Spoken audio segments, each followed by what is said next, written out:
Hello, welcome back to Fox and Fix It.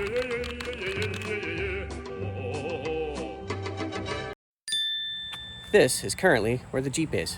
The Jeep used to live on that side. All right, it's gonna be easier to tell from the inside. That was the storage side, you could tell because all the plastic and the shelving is usually in the background for the Jeep. But now look at all this room I have over here for the Jeep that I didn't have before. And look at all this room I have by my bench now. So that's why I'm about, I don't know, a week behind on long form videos. So today we're gonna try to do something short, but still get it done. And my plan is just to get this new turn signal switch installed in my crappy steering column. It doesn't clicky anymore. So internally, it's bad. Almost all of your lights run through your turn signal switch except for your headlights and your dash lights. So with it unplugged, I don't even have brake lights. I've hot-wired them to make them work, but I'd like to have running lights. That would be nice. I already plugged the switch in to know that I get parking lights with it plugged in, so I know it's wired correctly. I just need to get in the column. There we go.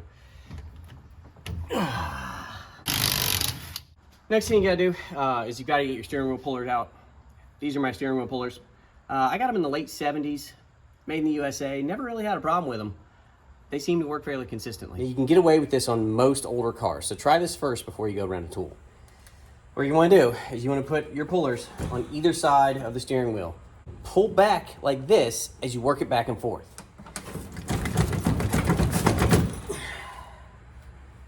Maybe that saved you a tool rental, maybe it didn't. But now the problem is we've got this lock plate. See this? We need to push this down. This actually has spring pressure up against it. We need to push it down because there is a little circlip, spring clip, whatever you want to say, right in the center that we've got to get to. So we need to compress this, get that clip out, then this will come off, and this white that you can see right here, that's all turn signal switch. So we're almost there. Problem is, I don't have that little steering column lock compressor tool thing, so we're gonna have to make our own. We need a piece of metal, fairly thick, that we can bend, and this has already got a starter hole in it, so we'll use this center section here, cut it off to about the same length over here, drill this out so it'll go over the column, bend it, and we should be good. Things are falling. That's, it's not exactly centered. It'll still work. Next, we gotta drill this hole out bigger to get to, I don't know, maybe 1/2 inch, 9/16 size. I think that'd do it. Let's go check it out. Oh yeah, perfect, but it's too dang tall. So I need to cut this thing down by quite a bit, actually. Okay. That should probably work. Very hot, but it should probably work, he said hopingly. Oh, it is doing it.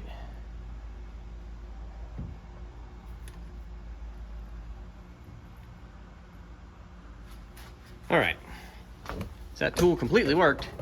And if you look down here, now you can see, hopefully, that there is space underneath that snap ring for me to get a tool. And I think we ought to be able to get that out of there. I got it started. Now I have to work it back around here. See this clip right here that's about halfway up?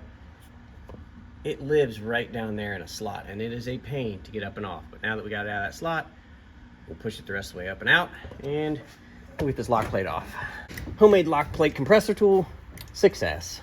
This is the clip that we had to get off there. It's such a pain. See it? Yeah, you gotta get up underneath the open end right here, and then peel it up and just work it all the way around so you can get this lock plate off. It's a horn button, and now we gotta get the turn signal out. And it looks like the turn signal stock is just one Phillips screw. There we go. See how that's broken? Yeah, that's no good. I think maybe I have to unthread it, and there's a screw under there maybe? Oh, it is the screw. Okay, hazard flasher, done. I think we gotta move it down to each position, left and right turn, to get other screws. This one right here. Hazard, stock, one screw here, one screw here, one screw here. Now, our turn signal switch should come out. And the fun thing is, we have to thread it through the column when we do the new one. That's just gonna be a good time. This one is completely worthless. No use on threading it out of the column. Well, I guess that was one of the extra wires that we didn't need in there. I think we can tighten this column up while we're at it. This is almost impossible to see here, but right down there in the bottom, that dark circular thing, that is a bolt Yeah, you can't really tell, but that's what's loose. We're gonna tighten those two over here. So I've got a 1/4-inch ratchet and extension on a deep well 1/4-inch socket fished down in here, and I've got it snugged where I've almost got all the slop out of this column.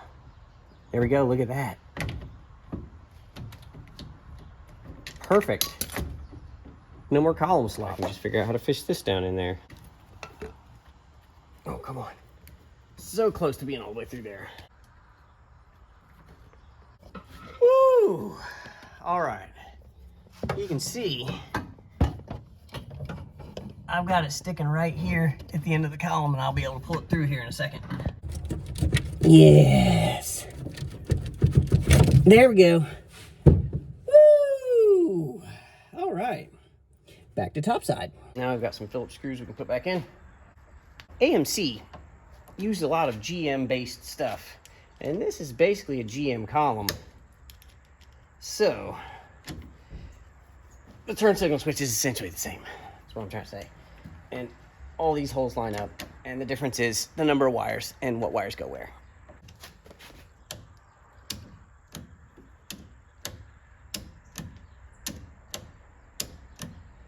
Perfect. We put the hazard switch back in. Getting tired. Getting tired. Something is not right. Day 2. Turn signal switch install and steering column fix. I ran out of time yesterday, and I was getting so frustrated I probably need to give up on it anyways, because I was about to throw hammers at the steering column, and that was not going to work. Came back today, rested, and I pretty much got everything almost back together. Let me just talk you through it. The turn signal switch, that was the easy part. That's almost in. My problem was the upper column bearing kept popping up, and I thought it was a damaged bearing, but the problem was the retainer cup that mounts on the spring that goes on top of the bearing to keep the bearing seated. Well, I was trying to put that on upside down because I was so frustrated. So it's a good thing I walked away, because I was about to ruin it. So the bottom of that bearing retainer is tapered, kind of like this piece, and it keeps the top of the race seated into the column. And then a spring goes on top of it on the flat part to hold everything in place, and that's what this spring tension is for right here, that we're currently compressing to get this snap ring back on. So that all holds that upper column bearing in. I didn't know that. I figured that out now, and we're much better off. Homemade spring compressor, currently working, almost bolted on. I've got the snap ring down. We're gonna back this off, and I'll make sure that the upper column doesn't wiggle wobble like it's gonna fall off. I was doing it backwards and just frustrated. You guys have all been there where you can't even see the answer anymore because you're so set on you've got it done right and you don't. It's a great way to ruin parts. Done in the past. Well, this is going well because my homemade little lock plate compressor came off perfectly. My little bit of wiggle in the column is the original wiggle in the column, not the upper part. Yesterday, this entire center section was still wobbling around because the upper column bearing wasn't seated. What's left here is just normal GM worn out tilt wiggle, and I'm okay with that. There we go. Steering wheel has to line up, this hole right here has to line up with the horn button. So this does have to go a specific way, but it should just go right on like that. Yes, there we go. Slipped into the splines. And I shouldn't have to hold the wheel or anything because I've got the lock plate up into a slot, so the pin is holding it in place, so this wheel shouldn't turn, just like when it locks out when you have the key turned off and you try to turn the wheel. That's what we've done.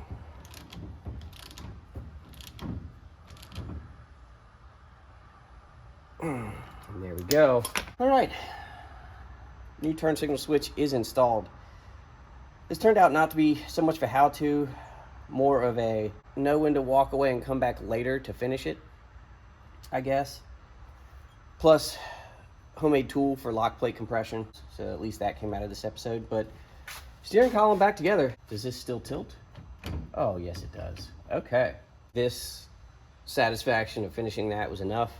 We're gonna call it good and just say, hey, this thing is better than when I started. And that's probably a good way to leave this one, so Hopefully I'll see you next time with a Pitman arm.